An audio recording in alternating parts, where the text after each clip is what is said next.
Hello, good evening. I'm Father Alexander.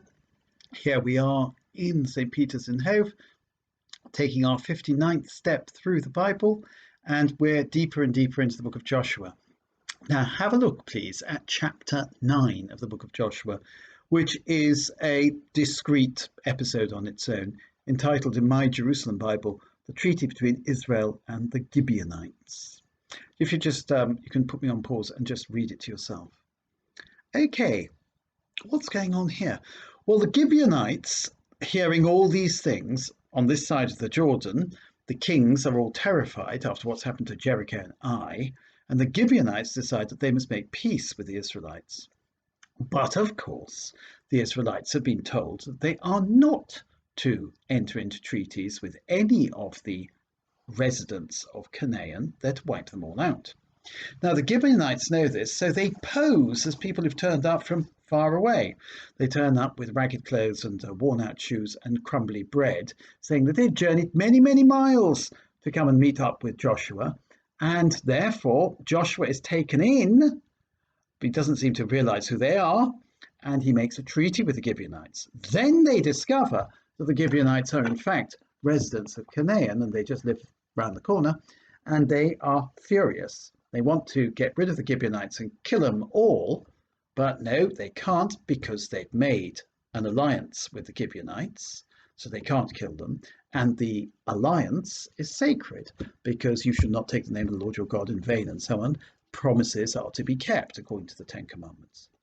And so, as we've sworn an oath to them by the Lord, the God of Israel, we cannot touch them now, say the Israelites. This is verse 19 and 20. This is what we shall do with them. We shall let them live. Okay, fine. Rather than bringing retribution down on ourselves on account of the oath we've sworn to them. And then they went on, let them live, but let there be woodcutters and water carriers for the whole community.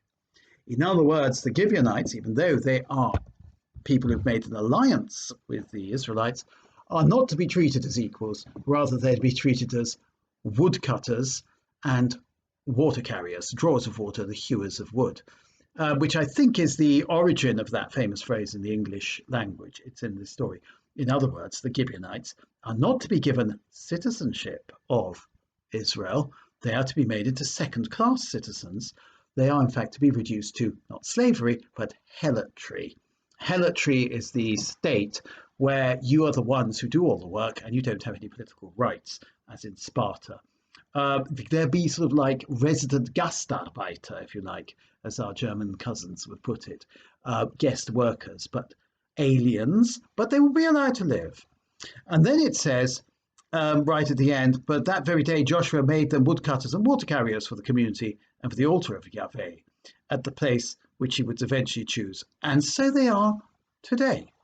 Now, we've had this before in the book of Joshua, that it's trying to explain something that exists today when the book of Joshua was written. In other words, God said to the Israelites he would clear out all the Canaanites. However, when people read this, they said, well, hang on, why are these Gibeonites still in our midst? Oh, well, that's because Joshua made a treaty with them. Well, wasn't he told not to make a treaty with them? Correct. He was told not to make a treaty with them, but he didn't realize who they were when he was making the treaty. Okay. It's a bizarre little story, this. I think you'll agree. Now, what it tells us, it doesn't tell us anything very religious, except sort of in a negative way. First of all, treaties are essentially made between equals, in the sense that they guarantee the rights of both parties. A treaty, an unequal treaty, which guarantees the servitude of one party, is not really binding, morally speaking. So, for example, if you enter into a contract that governs your work, that contract should not, let's say, reduce you to slavery or reduce you to a state which is not in keeping with your human dignity. That contract should guarantee your human dignity. Otherwise, it's just not a good contract. It's not a moral contract, and it's certainly not a contract that should be preserved. So the Gibeonites are allowed to live, but they're not given any rights. And this is clearly wrong. I don't think the Gibeonites are bound by the treaty they've made. This is an unequal treaty. And the covenant God makes with us is not like this. This is not a covenant between Israel and the Gibeonites. It's an anti-covenant. A covenant is where God raises us up to be partners with him. This is an anti-covenant where the losing party, are permanently subjected. Now, you do remember in our history the Versailles Treaty and the Treaty of Trianon and all those other treaties, which essentially ground the enemy into the dust. It's not the way to go, is it? And this is not the way to go.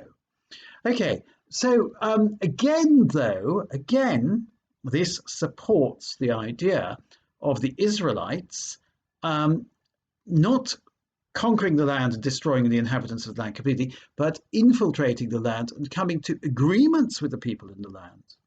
Although I have to say that this chapter 9 of Joshua, it does make you think of the modern Middle East. It does make you think of the situation, let's say, in the West Bank today, and indeed in Israel itself. And it does make you realize that this is not the way to go. God calls us all. Even Gibeonites have, their uses. Even Gibeonites are loved by God. So I think racial equality, cultural equality, all those things we believe in, when we read chapter 9, we realize, yes, when we believe in those things, they're not the sort of things we can do without. We wouldn't really want to live in a world in which certain class of people are kept as hewers of wood and drawers of water and as second-class citizens. So God is good. Let's hope that all his children can enjoy his good things. All the best. Bye.